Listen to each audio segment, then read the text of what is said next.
Presently, he is a senior lecturer at the True Dawn Institute in Cape Town and a member of the Muslim Judicial Council.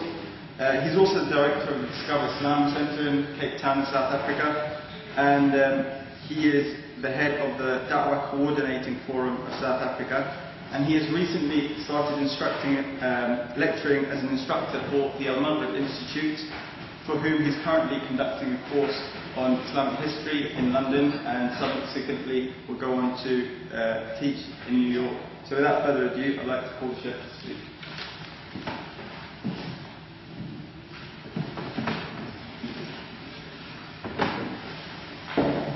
Bismillah ar-Rahman ar-Rahim. In the name of Allah, beneficent and merciful. Peace and blessings be upon all the righteous prophets, upon Abraham, Moses, Jesus, Muhammad, and all those righteous ones from the beginning of time. And I begin with the greeting words of Islam. Assalamu alaikum wa rahmatullah. And these are the words of peace. And I pray that this evening would be a source of peace, a source of understanding. It is a great pleasure to be here. It's very wintry and cold in London. I'm coming from down under in Cape Town. It's summertime for us. But alhamdulillah, London has a way of heating itself up anyway, despite the weather. So I want to bring you greetings from the people of the South and feelings of solidarity, especially from the students in universities in the South.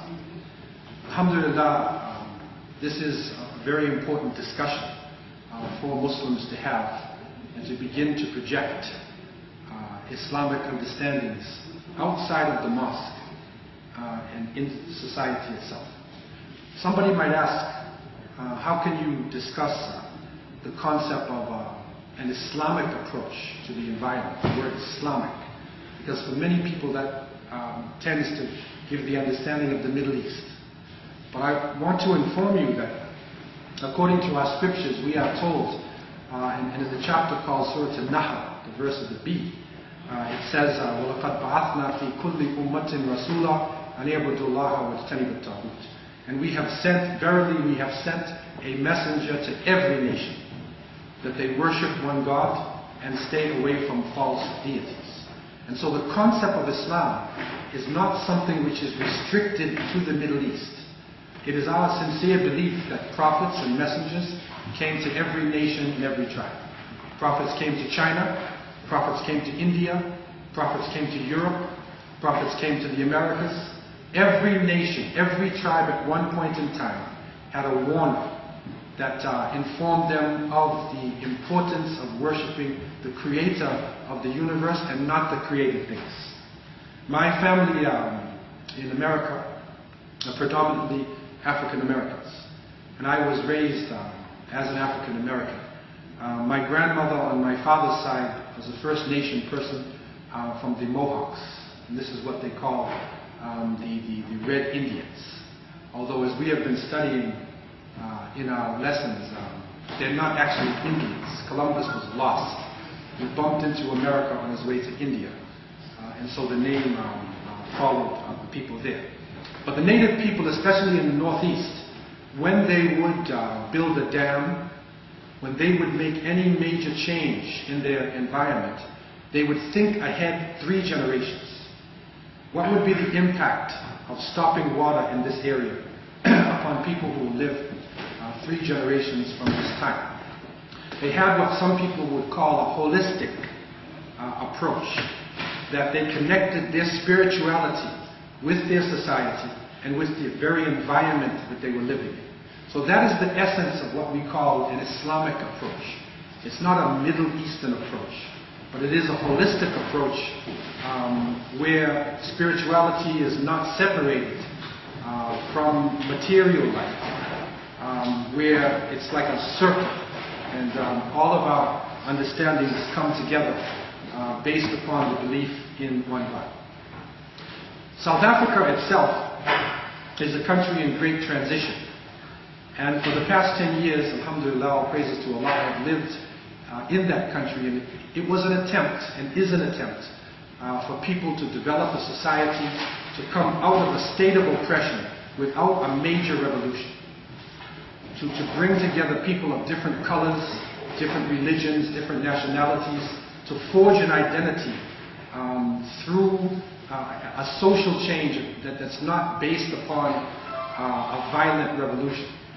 It's going through a lot of problems now. It is our hope that the World Cup, the soccer event, doesn't destroy the country.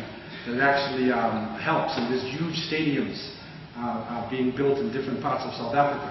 But it's been a beautiful experience for me to be in a society like this, where people are trying to make an effort to come together and to be more tolerant of each other. One of the interesting studies that was done in South Africa a few years ago was a group of scientists and intellectuals who came together, and they studied archaeology. They looked at the environment, they put together their thoughts, and especially this was in the light of the changes going on in the world with the environment. And they came to the conclusion that we are living in the sixth extinction. The sixth extinction.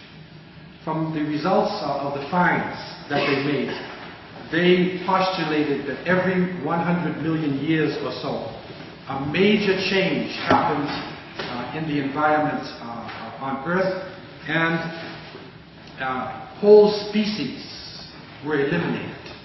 Some of these changes were based upon carbon dioxide increase. Sometimes it was asteroid impact.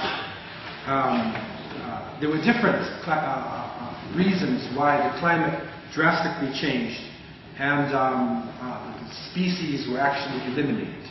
When they look at the present extinction that we are living in now, that they call the sixth extinction, they connected this with human overpopulation. That human beings are the basic cause of the problems, and we are in a rapid pace making extinct mammals and birds. This is what is happening during this extinction. And when they looked at human beings, they tried to follow the movement of human beings and what happened at different phases in human life. And looking back, they basically broke it into three major movements. The first, which is very poorly documented, but they believed was human beings coming out of Africa and populating Asia and populating Europe. Following this, after a period of time, human beings then moved into Eastern Asia, to the Americas, Australasia, and the Pacific. But in the second movement, human beings were damaging and destroying mammals, killing birds, and they started to have a negative impact on their environment. But it wasn't until the third major wave, and they postulated, and some historians have looked at waves of people, that this approximately 500 years or so, coming with major colonial forces coming out of Europe, and the world being colonized, and large populations being forced to produce cash products as opposed to the natural products. So instead of producing products, and rotating your crops so that the soil itself is able to regenerate, they were forced to grow cash crops and to clear the land, cut down trees, to impact their natural ecosystem that they lived in, and this is causing a major problem in the world. And especially with the Industrial Revolution and pollution now going into the atmosphere, that we are living in a major change that is happening. There's been a lot of discussion that has gone on about this. The Muslim community for a great long period of time did not involve themselves in the discussion and did not connect their faith with this, not seeing any sources to really connect them with it, or thinking that it was not actually relevant. What is happening now, we recognize that somewhere around 70% of the rainforests have been destroyed.